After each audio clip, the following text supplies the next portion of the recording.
One thing I want to bring up real quick and show you guys is how much this stuff shrinks. Everything that you put on the car, the primer, the paint, the clear coat, anything that you put on the car shrinks as it dries. So here's some primer in the bottom of this cup. You can see how much that shrank. This was just some shit that I had left over, just sat in the bottom of the cup and dried. I've measured it. The cup is 3.5 inches at the bottom. That chunk of primer at the bottom is 2 3/4. So it shrank approximately 3/4 of an inch, which is approximately 20%. So you want to try to make sure that this is done shrinking before you move on to the next step. You don't want this to be shrinking and changing size underneath your paint. You don't want your paint to be shrinking and changing size underneath your clear. So how you know is when you buy this stuff, it should come with a tech sheet. You should get a data sheet that comes with this. If your paint supplier doesn't give you a data sheet with it, you can go on the internet and find the data sheet, find the tech sheet.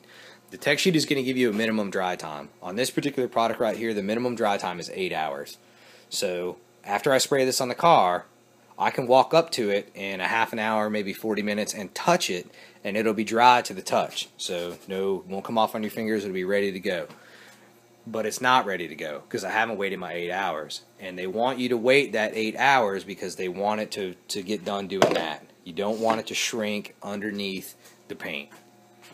So follow the tech sheet, follow the tech data, and you'll have much better results than you will if you don't. So here's some paint, same kind of thing. You can see how much that shrank in the cup.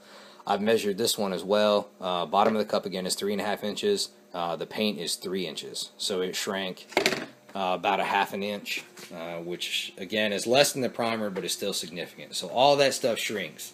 So by following the dry times on the tech sheet, that's going to help you get better results, because the product that you put on the car is going to be done changing size before you move on to the next step. So anyway, that's the scoop on that.